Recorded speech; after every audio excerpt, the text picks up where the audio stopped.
Vai, water, H2O, agua, colorless, calorie-less, tasteless, yet one of the most intense, magnificent, life-giving, and life-taking powers on our planet Earth. More than ever, we must relearn the ways of our kupuna, our ancestors. Mo'olelo teaches us that water has a giver and protector. His name is Kane Kawaiola. We honor these akua, our sources of nature, and we call them by name. Kane is also the bringer of human flesh and blood. This alone shows that Vai and Kanaka are ohana. We are made for each other. But Vai does not need Kanaka. Kanaka needs Vai. After all, our existence depends on it, doesn't it? Let's reconnect and relearn together, for we are the water protectors, a kuleana that we should proudly uphold. Eo kane kawaiola, eo lai kawai.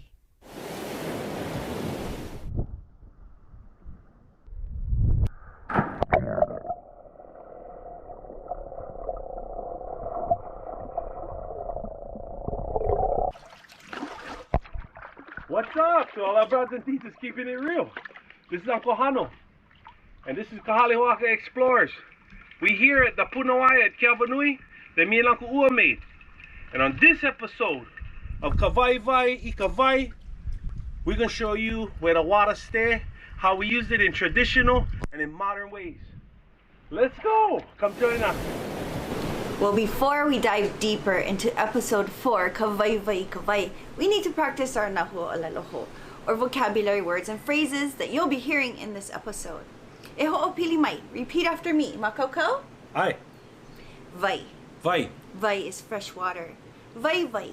Vai vai. Vai vai means to be wealthy, rich, and it means to have access to an abundance of fresh water. Ahupua'a. Ahupua'a. And Ahupua'a is a land division that extends from Mauka, mountaintops, to Makai, the sea. Punavai. Punavai. Punavai is a freshwater spring. Kahavai. Kahavai. Kahavai is a stream or a river. Lokovai. Lokovai. That's a freshwater pond. Awai.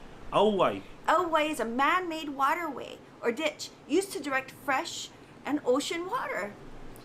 Muliwai. Muliwai. Muliwai is the mouth of a stream or a river where it comes out to the ocean. Vailele. Vailele. Vailele is a waterfall. Vai means water. Lele means to leap, jump, or fly. Makani. Makani. Makani is the wind. Ua. Ua. Ua is the rain in general, but our rains had names to describe the color, the size of drops, and even the place-specific rain names on all the different islands. Aloha Aina. Aloha Aina. Aloha Aina is the love and connection shared between Kanaka and Aina.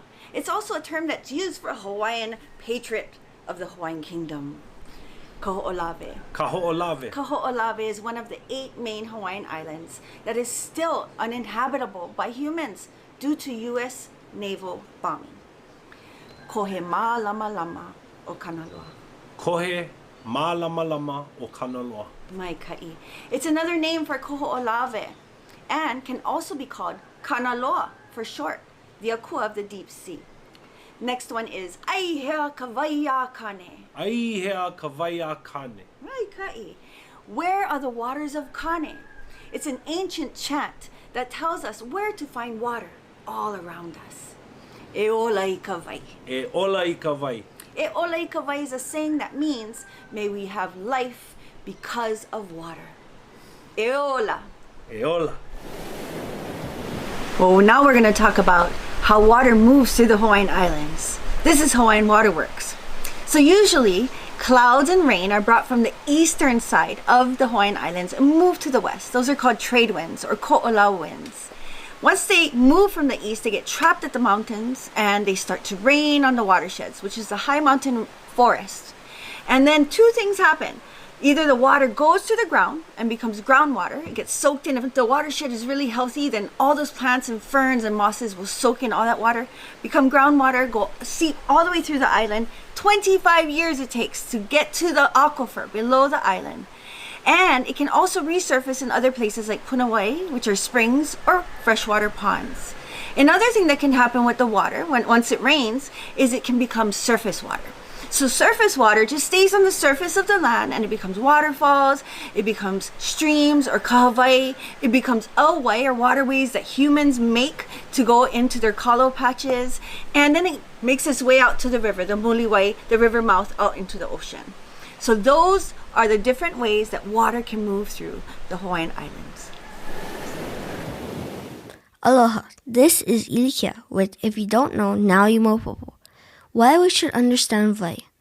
More than 68% of Earth's fresh water can be found in ice and glaciers, and another 30% can be found in the ground. We get to experience water in all three states: water, a liquid, ice, a solid, and water vapor, a gas. All of those can be found in our kitchens.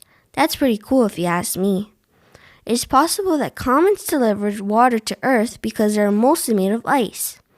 Humans are very dependent on water. After all, adults are made of about 55 to 60% water, and newborn babies are a whopping 78%. The world uses about 200 billion plastic water bottles each year. The United States is the largest consumer of bottled waters, making them responsible for 21%, which is 42.6 billion of those water bottles. Oh, yeah. Throughout the entire Pacific, the word for fresh water is actually both of our pronunciations, Wai or Vai.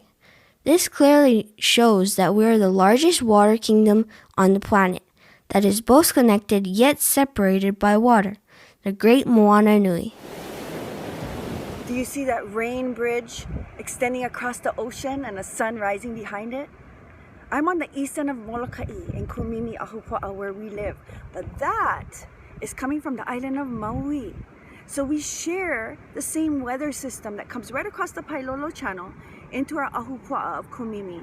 And it brings the makani and the vai and all those beautiful things that we need to live.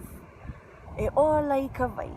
In this oli, we recite all the different places that you can find water in our atmosphere, both the seen and the unseen. Ai hea ka vai a kane. He ui he ni no, e ui o kona oia oi, ai hea ka vai a kane. Ai kahikina ka la puka I hae hae, ai leila ka vai a kane. E ui o kona oia oi, ai hea ka vai a kane. Ai kaulana ka la, ka pai o pui ki kai. E o mai ana mani hoa mo ka mole mai o le hua, ai leila ka vai a kane. E ui o kona oia oi, ai hea ka vai a kane. Ai ke kua hiwi, ke kua lono, ke awawe, ke kahawai, ai leila ka vai a kane. E ui a kona oia oi, ai hea ka vai a kane. Ai kai ka moana I ke kua lau, ke anui nui, ka punohu, ka ua koko, ka a-level, ai leila ka vai a kane. E ui a kona oia oi, ai hea ka vai a kane.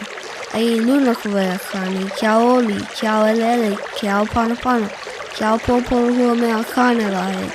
Ai leila ka vai a kane. E ui a kona oia oi, ai hea ka vai a kane. Ai lalo I ka honua, I ka vai hui, ka vai kaua kane me kana loa. He vai puna, he vai inu, he vai mana, he vai ola, e ola noa.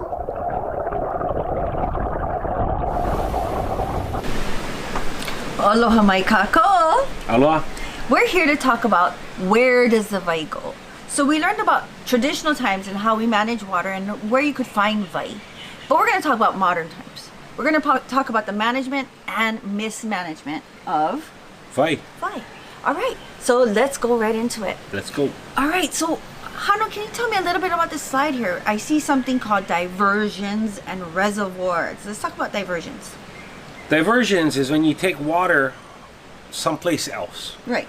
The picture right here is a map of East Maui, the second wettest place on the planet. Really? Over 200 rivers, and because of diversions, none of the fresh water touches the ocean. Where does the water go? Where does the vai go? It goes to the parts of the island that are really dry, like Wailea. Places that they want to keep developing that shouldn't have any houses or development. and all the water goes there. So what happens to the stream life? Because the fresh water doesn't touch the ocean, fishes, crabs, lemus, gone. Oh no. Gone. Diversions All our favorite thing. are never good. Yes. Away. So Away. what are reservoirs? Reservoirs are these big bodies of water that are Like the reserved, right? They take surface water, reservoir. Yeah. take some surface water and diversions and put them in a reservoir so that humans can use them whenever they need to. Oh, I get it. That's the holding tanks Hoarding. for the diversions. Hoarding. Yeah, kind of like hoarding. Yep. Okay, very different than how we used to manage. Pollution of ground and surface water. How can that happen? How can you pollute the ground and the water? Pollution of ground and surface water happens in many different ways. Right. But the pollution of groundwater, let's say an agriculture company who's farming sprays enough pesticide and poisons to go down into the dirt and then down into the aquifer. Wow. That is pollution of groundwater. Surface water can be easy. Right. Golf courses, the state highway guys, they spray Right. Roundup and all of this stuff, and easily it goes runoff right into the river, right into the ocean. Where they spring. Right. Boom. Boom. Well water. I see well water. Now that's different from like a small personal family well, right? What are we talking about when we see well water? Well water on an island is the technology that allows humans to put a straw and a well right into the heart of the island and suck from her aquifer.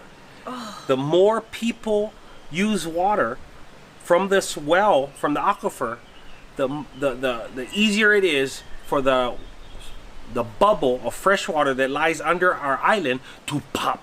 Ooh, and I've heard that even it's kind of happening already, right? So the fresh water starts to come out more salty, yeah? And Yep. that's already happening. Yep. That's already happening. So we need to go back, right? So let's look at some human threats to water supply. And I love this picture. It's my Onehano Waikiki on the island of Oahu, Kako'olawe. And you'll see that it is a man-made city. They filled it in. They filled in taro patches. It was all, it was swampy, muddy. They filled it in and they made Waikiki. And right behind, you'll see just lush mountains. Can you imagine what it used to look like long ago? But do we see Hawaii? Do we see Hawaiian streams flowing anymore? No. How come? They are doing everything wrong. They diverting the rivers. They storing them in reservoirs for people to use. They sucking up way too much water from the aquifer. Pretty much wasteful. And not to mention, 6 times more water is used by tourists than residents of our islands. There is 6 no times. recharge. They are doing everything wrong. Everything. Let's move on to deforestation. Another heva. Deforestation is when we just go to work just destroying forests for kala, for money.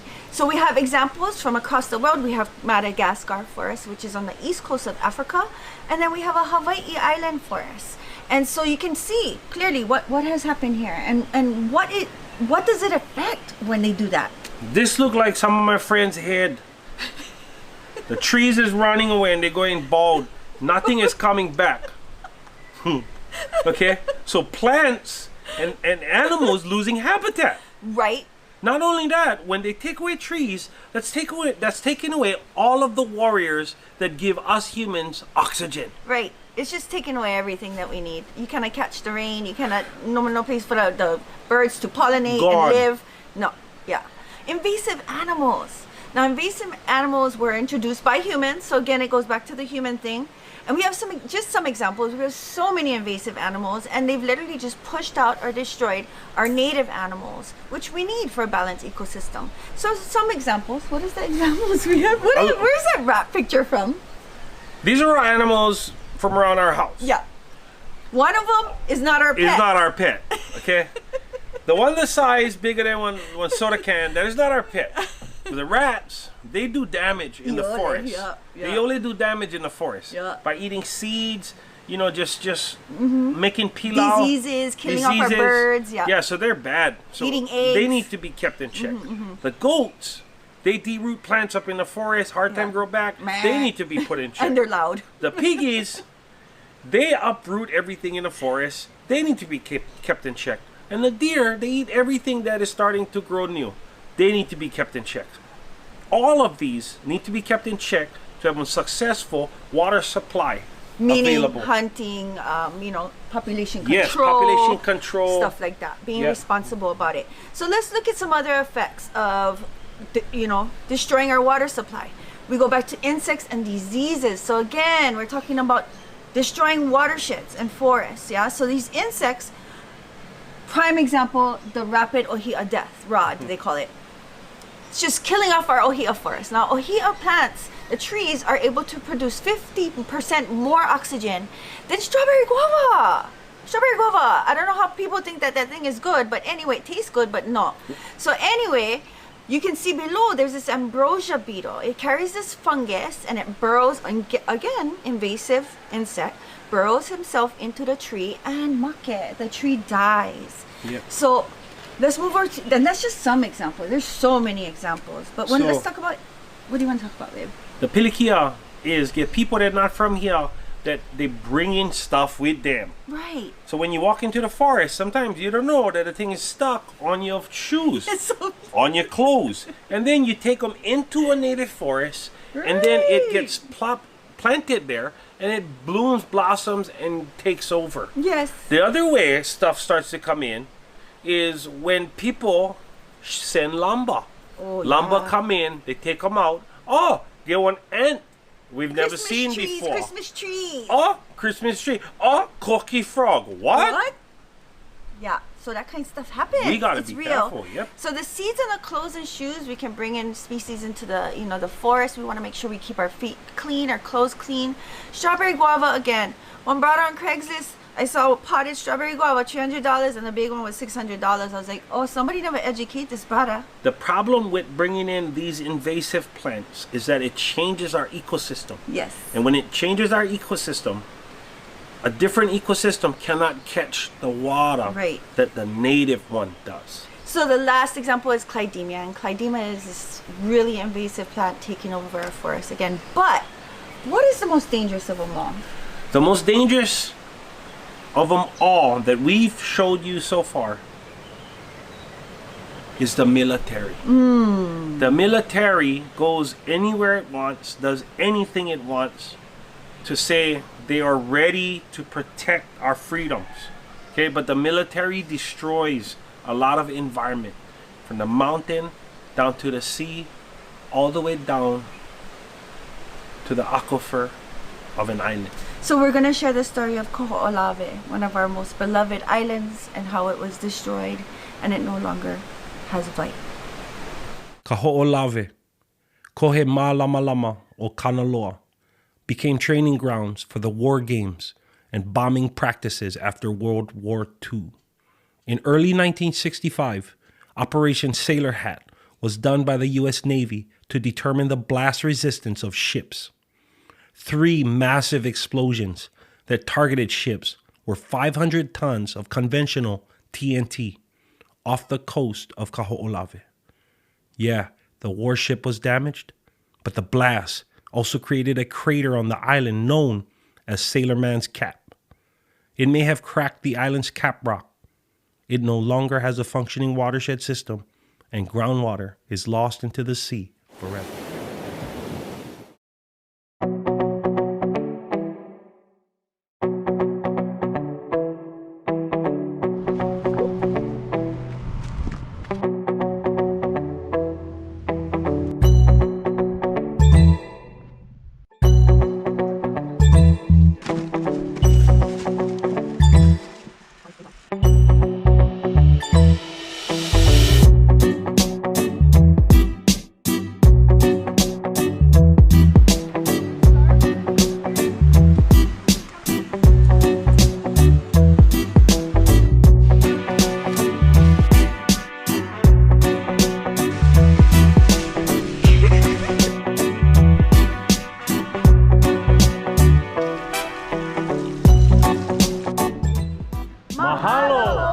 People's Fun! What's up? Paniola Prince. Talking about the teachers keeping it real. Oh, I stay in a real pickle. This is on pickle. You know, I just gotta figure them out. I gotta get out of this. Kahale, how much money? Oh! Kahale, how much money? Oh! How much money are you gonna give him if he gets The wave! I give him $3 if he can get out. Ilikia! Get off! Okay, wait for the water. Wait for the water. Okay, you can start, you know. I'm timing you, babe. Wow. Oh, no, do to your pants. He's turning red. He's turning red.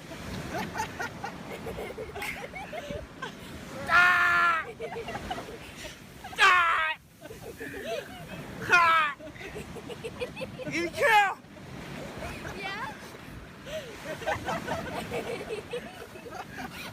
Ilikia! In the children, I see the light. Courage, culture, hope, love, shining so bright. It's a delight if you ever get the sight to see the fire in our keiki spirit ignite.